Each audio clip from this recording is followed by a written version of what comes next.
Okay, so quickly looking at the next two releases. So the one that they recently launched is what is called Windows Phone 7.7 or Tango. The main, so this is a minor update, so you don't find too many interesting things here. The big one is that this is also geared towards running on lower end hardware, and this is geared towards increasing their market share. So they can work on even 256 MB devices, while most of the existing devices are 512 MB. So it's geared towards ensuring that the cost of the device can be brought down, primarily driven by device manufacturers who sell at lower ends as well. So that is big one. The next one is the languages in which the operating system would be supported.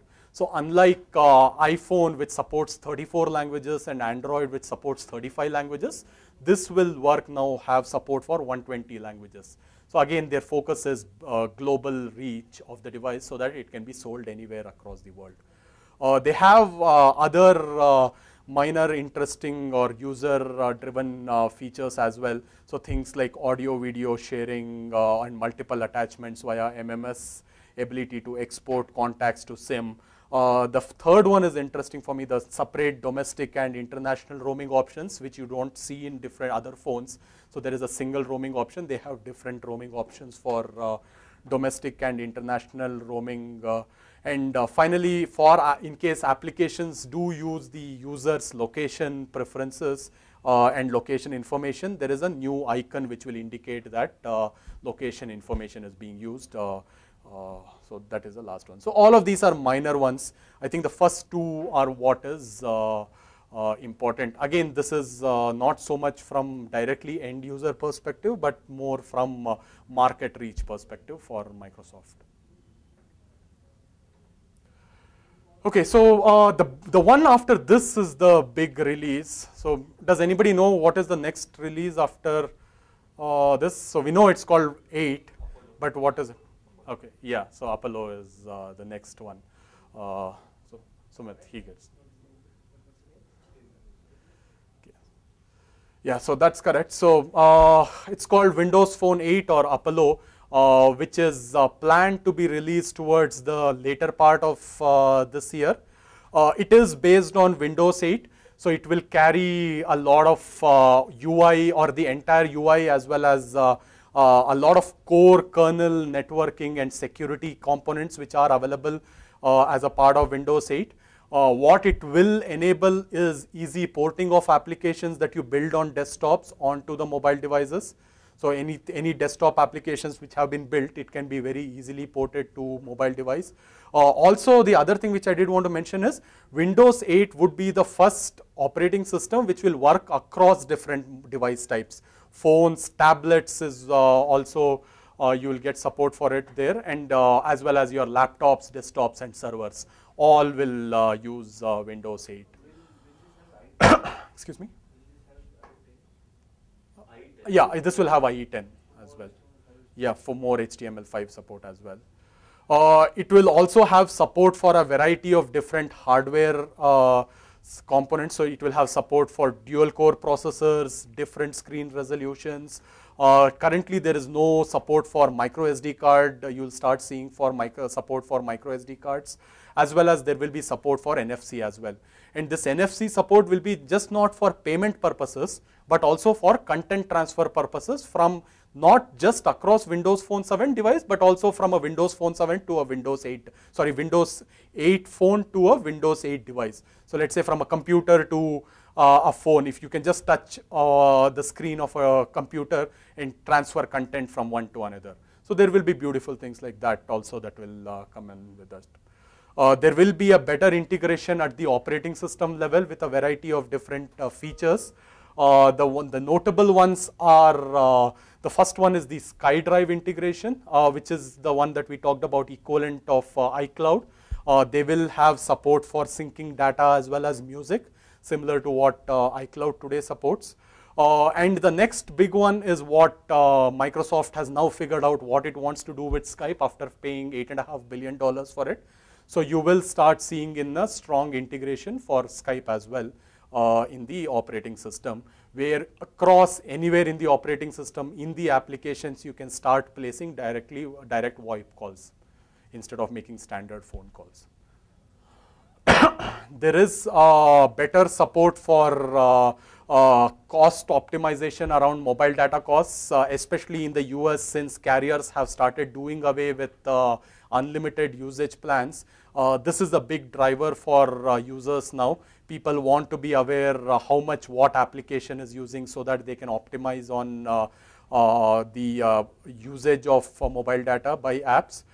There will also be provision to automatically connect to carrier hotspot. So let's say there is an AT&T hotspot, and if you are an AT&T carrier subscriber, as soon as you move into that hotspot, you will get automatically connected, and your cellular usage will drop. There will also be, we talked about IE10, but the other interesting thing that will be available is similar to Opera, which compresses all the sites.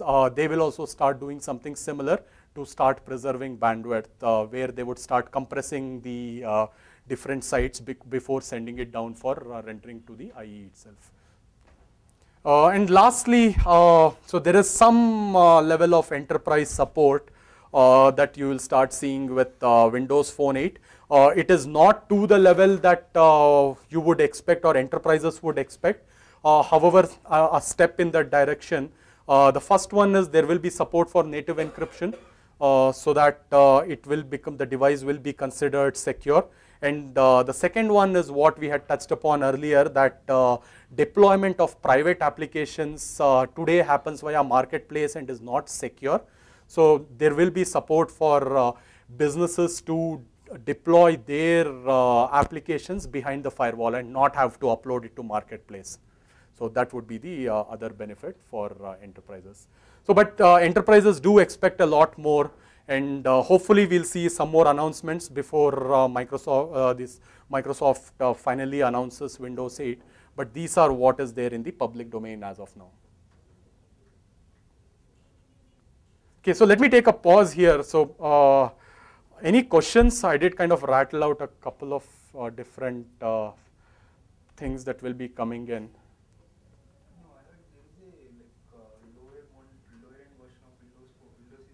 Yeah, so that is there in Tango itself, which is, so you'll start seeing the Tango in April, the first devices of Tango. So this one is for the next release, which is Apollo.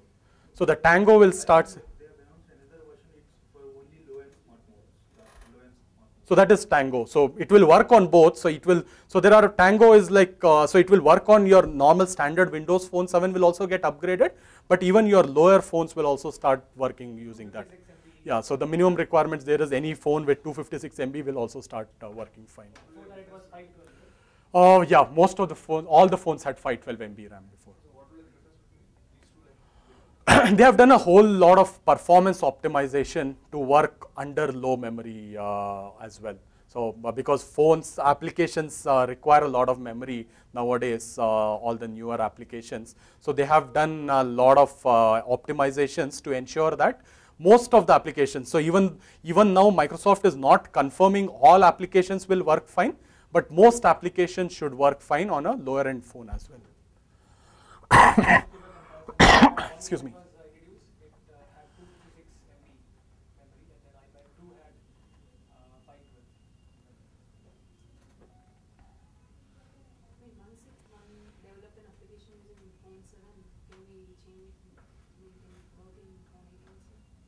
Phone 8, it should, there is no official confirmation yet, but it should work more or less. But on Tango, definitely it will work. So. Upgradation of Phone phone 7 to phone 8 will happen? 7 to phone 8, it should happen. There hasn't been any kind of announcement which says it won't happen. So all phones which were 7, they were updated to Mango, and now they will get updated to Tango as well. And whenever Windows 8 comes, hopefully most of them should support Windows 8 as well. So there is no announcements about anything against it. So. Nothing on app compatibility, that's what you're doing. Have you guys heard of anything? If you're writing apps for Windows Phone today, do you have to make any changes for Windows Phone 8? Or maybe they because when I developed apps on Windows Phone 7 and I wanted to convert them into 7.5, it automatically converted them. I didn't do anything. But so Windows 8, they said like it's a common OS for different desktop, tablets, and the phone, right? So they might be like learning. Yeah, so desktop one will not directly work. So the desktop one, you'll have to still do some level of porting. So the underlying operating system is the same, but don't confuse it with that it is not a single operating system which will work on all. The underlying components are the same. The UI will be the same. The underlying kernel will be the same. Your security features and network stack will remain the same. But there will be a lot of different framework pieces which will be different for a phone versus a desktop versus a laptop. So It's not like we develop one application for it's not. So they say that it will be minimal porting, but there will still be some level of porting. So that is something to be aware of. So it's not that you would just develop at once on your desktop and it will automatically start working on a phone. So. My understanding is that if anything, they'll probably do something to make desktop applications work on tablet, even though there is no confirmation, and phone will be a little more difficult. Is that right? Yeah, so I think the desktop and the tablet seems to be more closer than desktop and or the tablet and the phone itself. So in fact, there is for the desktop one there is already a preview, while for the phone it is not even there. So there is no you won't find any videos or anything of that out yet. So even there is no official announcement of that as well. So they are saying end of this or towards the second half of this year is when that will be launched. Okay, so to close on to the discussion, since we don't have anything on Windows Phone 8, we thought we'll show you a brief preview of Windows 8 itself.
So that's it from my side. Any thoughts, questions? You find this interesting?